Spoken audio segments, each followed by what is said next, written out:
Erin Swan is a writer of fiction and nonfiction whose work has been published in such literary journals as Portland Review, the South Carolina Review, and Inkwell Journal. A graduate of the MFA program at the New School, she lives in Brooklyn and teaches English at a public high school in Lower Manhattan. Walk the Vanished Earth is her first novel. Go, Erin. Okay. This is Penelope. She is on Mars. It's the year 2046. Hour 1. 2 women trek across a desolate landscape. Their suits are stark white against the rust-colored dunes. Their big boots march forward. Their helmets amplify their breathing. Ahead, the sun rises, haloed in blue. Behind them lies a blackened shell. In their noses lingers the stink of smoke, an earth smell, one they thought they'd forgotten. The station, the place they tried so hard to call home, has exploded. One is Penelope, the other Gabrielle. 88 days ago, Penelope arrived on this planet tender and hopeful for what would come. She met Gabrielle, learned about love, struggled to maintain hope for the future. But a fire has destroyed the Red Star Station, and they are on their own under an alien sky. They want to run, but with the stiff suits and lower gravity, it's like trying to run in a dream. This is a story, Penelope tells herself, something I can shape as I go. This comforts her, for stories are familiar. Her mother, Kay, raised her on stories, ones from books, but also from Penelope's grandfather, Pa. Follow the Red Star, Pa told Kay, because his mother had told him. But Kay accepted Penelope for the grand experiment, sent her hurtling through space. She meant her daughter to be the pioneer who would carve a path for their species. She raised her on tales of heroines who undertook such missions. You are the new breed, she insisted. You will bear the next generation. You will be the mother of thousands. Penelope knew Kay desired victory. She expected Penelope to birth a baby in this distant place, the mission to be a success. The other volunteers would circle her, cradling their newborns too. The station would ring with joy, streamers, confetti, the popping of champagne corks. Together, they would take a stand against the shrinking birth rates on Earth. They would populate a colony on this 4th planet. They would, as Pa liked to say, make the world. But as she trudges away from Red Star's burned station, Penelope knows she is no heroine, for heroines succeed in their quests. I've failed you, mother, she thinks. Our family's dream is dead. No, she imagines Kay replying. Have patience and loyalty. At the Northern Refuge, she used to spend mornings on her mother's lap, poring over books. Here is Poseidon, Kay would tell her, who governs the seas. Here is Demeter, goddess of the harvest. And this mortal, pointing to a lonely woman weaving, is Penelope. That's me, she would cry. Loyalty and patience, her mother would assure her. They can have their rewards. Penelope practices uttering one word with each step. Right foot loyalty, left foot patience. It's a relief to focus on her feet instead of her belly. It hangs heavy, silvered with stretch marks. It threatens to split her suit wide open. Today marks the 28th of June, the year 2046. It's an innocent day, guileless as those on Earth. Except in 10 more, this planet's elongated calendar will read June 38th. And if the other volunteer's time is any predictor, Penelope will give birth. Or maybe before, maybe today. She is uncharted territory. These babies they have grown are something new. The dream is not dead, she tells herself. The fetus lives. You have not failed, not yet.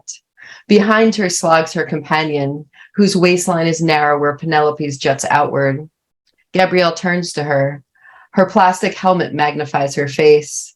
Penelope thinks, patience. Except she does not have to sit in one place like Odysseus's wife, weaving tapestries until her lover returns. Her lover travels with her, matching her pace to her slowed one. Loyalty, she reminds herself, it can have its reward. How will the story end? Penelope asks the specter of her mother. You tell me, this mother says, it's your story now. Penelope reaches for the other woman's hands. The woman reaches back. Penelope mouths her name so she can see Gabrielle. Gabrielle mouths something back, but she cannot tell what it is. Their hands are clumsy in their gloves. Penelope can barely feel Gabrielle's fingers in her own. They walk forward into dawn's blinding light, leaving the wreckage behind. Hour 3. They're not alone. Someone is following them. 2 someones. Gabrielle spots them first. Look, her mouth motions, her arm pointing. Penelope can make out 2 figures silhouetted against a scrim of boulders. Phobos comes into focus first, then Deimos. They're not babies anymore. They're boys, teenagers, more than able to walk. They must have escaped the station, but Penelope doesn't know how. She thought everybody burned. It makes sense, though. If anybody would escape, Phobos and Deimos would.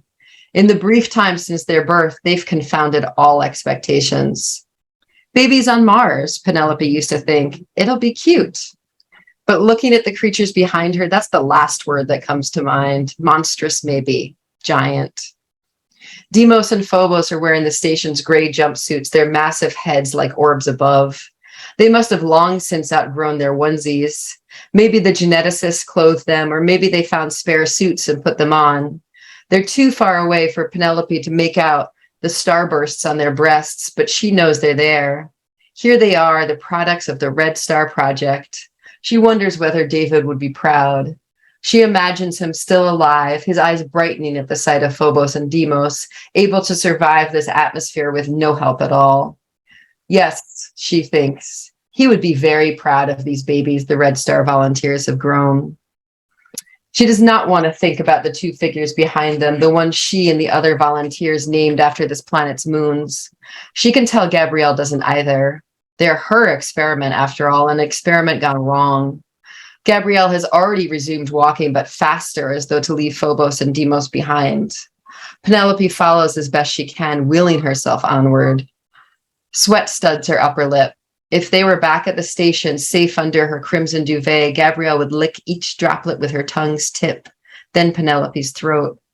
But their bodies don't matter like that anymore. They're machines that need fuel, protection from weather, solar winds, radiation. The suits offer oxygen, tubes with water and liquefied nourishment. These resources, however, are finite. She turns. Phobos and Deimos have grown closer. She doesn't know what they want. They might not intend to hurt her. They could be following because Gabrielle knows where she's going. Or maybe they recognize in Penelope's condition what happened to their mothers. They might want to help, she thinks hopefully, but when she looks back at them, their faces show no expression at all. Walking faster is hard. Despite her desire to keep up, her pace slows. It doesn't take long for Gabrielle to slow down too. She reaches out a glove to touch Penelope's arm, her face transmitting concern. Though her breath is rasping in her throat, Penelope smiles to reassure her. The wreckage of the station has disappeared behind them. The other one has yet to appear. Above them, Mars's moons, the real Phobos and Deimos, hover in pale silhouette. Phobos appears to speed east while Deimos dawdles, a mere pinprick in the other direction. Within Penelope orbits her own little moon. This moon has neared fullness. It is almost ready to burst. She glances behind at the 2 figures following them, and then up again at their namesakes. Not even in the northern refuge, with the infinite mystery of stars spread overhead, did the sky feel so beyond her understanding. Thank you, everybody.